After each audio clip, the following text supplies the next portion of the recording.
Ayun mga boss noy, ano bang mabibiling ulam nitong 50 pesos mga boss noy? Itong 50 pesos mga boss noy, i-budget to sa loob ng isang araw, sa isang tao. Ako mga boss noy, ano kaya mabibili ko nito? Pag-isipan ko mga boss noy. Yan, recommending ito na yung challenge mo. 50 pesos, pambili ng ulam sa loob ng isang araw, 3 beses kakainin. Yan, tingnan natin kung ano mang mabibili. Isipin na lang natin, o assume na lang natin na mayroon tayong asin at saka magic sarap na panimpla sa bahay mga busnay. Yan, titingnan natin kung ano mabili, pag-isipan natin. Yan mga busnay, nandito ako sa Puguso, sa Central Market. Dito na kasi yung yung LTO mga busnay. Dito ako sa LTO mga busnay. Yan. LTO, nandito na yung LTO, wala na sa Tayuman.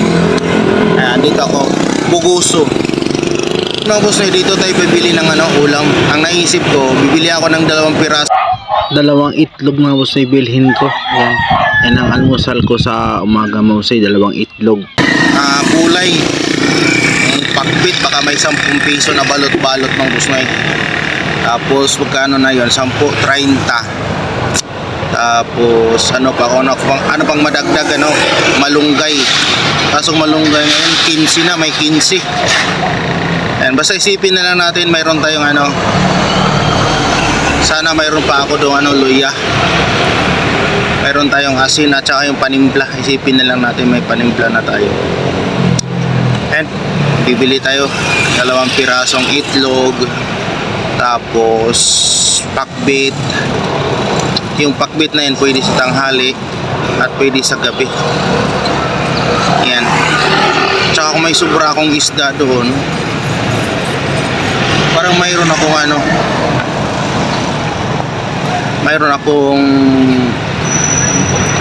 daing na bangos. Ilagay natin doon sa kulay mga boss na yun. Ayan, tara, bilhin na natin. Yan mga boss na, yan ang nabili ko sa 50 pesos. 20 ang itlog, 10 isa. Yan, mahal na nga yan kasi medyo maliit. Baka lang yan, 8.50. Pero doon, sa Central kasi ako namili Sa Divisoria kasi, wala kasing ganito na gulay, 10 piso. Doon, 25 or 30, mga gano'n, isang balot.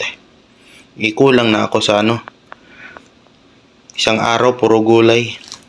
Yan mga boss noy, itlog, 2 piraso, 20. Tapos ito, 10 na alugbati.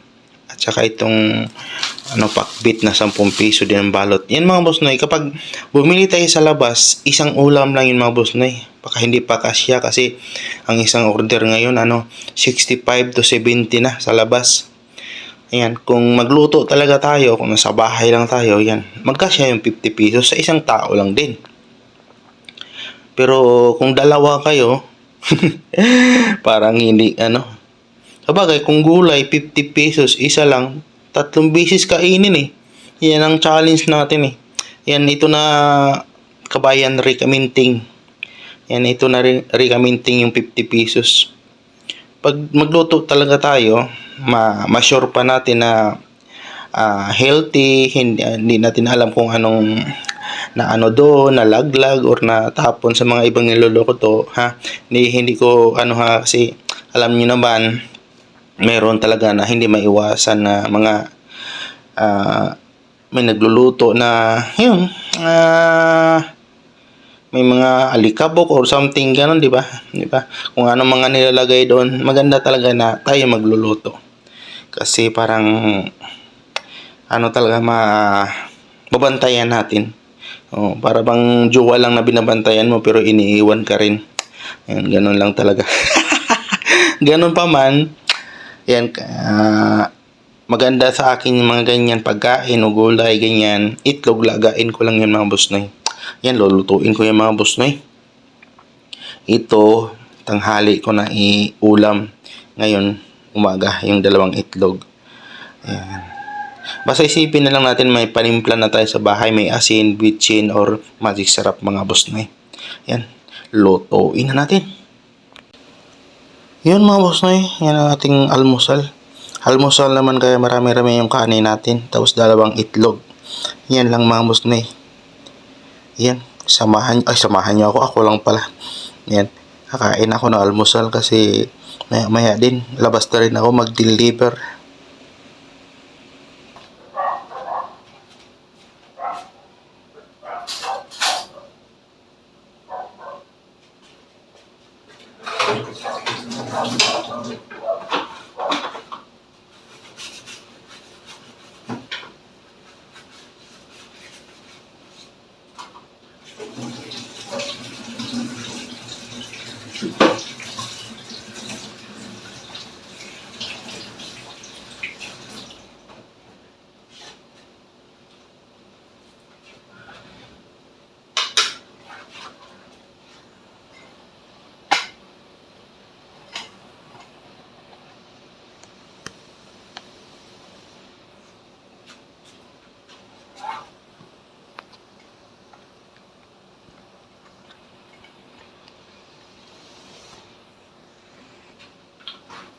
Yun, kumukulo ng tubig. Naluluto na yung tubig mga boss Noy. Buti na lang mayroon pala tayong ano dito. Sibuyas at saka luya mga boss Noy. Yan. Kaso wala na pala yung wala tayong panglagay dyan.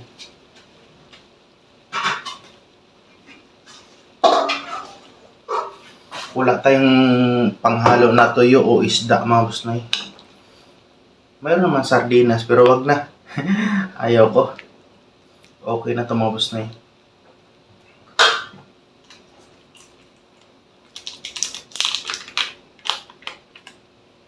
Uy. Wala na. Patay tayo dyan.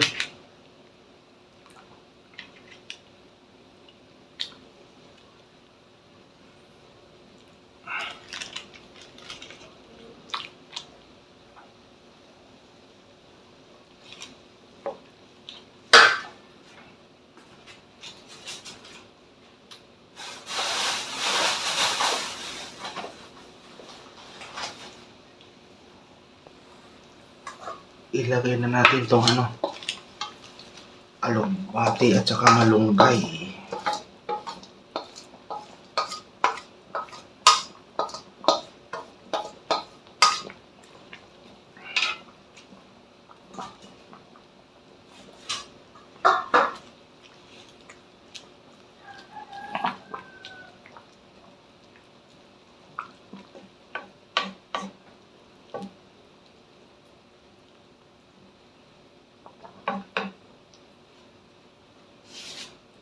Tikman nga natin.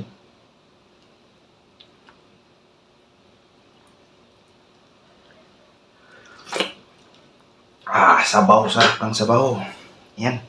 Mustoy, pabayaan muna natin yan. Kasi gusto ko talagang lutong-luto yung alugbati mga boss Noy.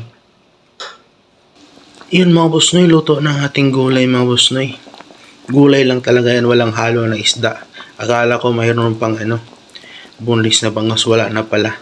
Pero okay na yan kasi yun talagang budget natin, 50 pesos. Yun, kain na tayo ng oras ba?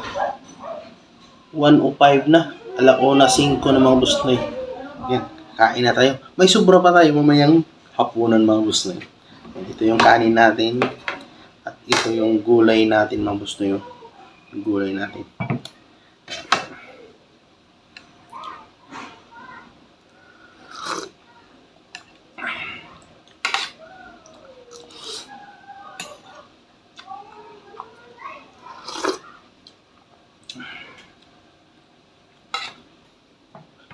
Yun mga boss Noy, hapunan na natin mga boss Noy. Yan.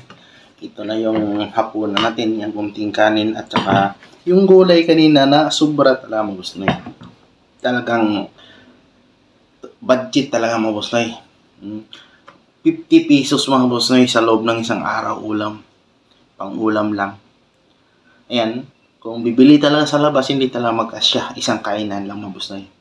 Pero yun, sinachallenge ako ni Kabayan Ricaminting. Kaya ang 50 pesos pinagkakasya sa isang araw. Sa isang tao lang naman din.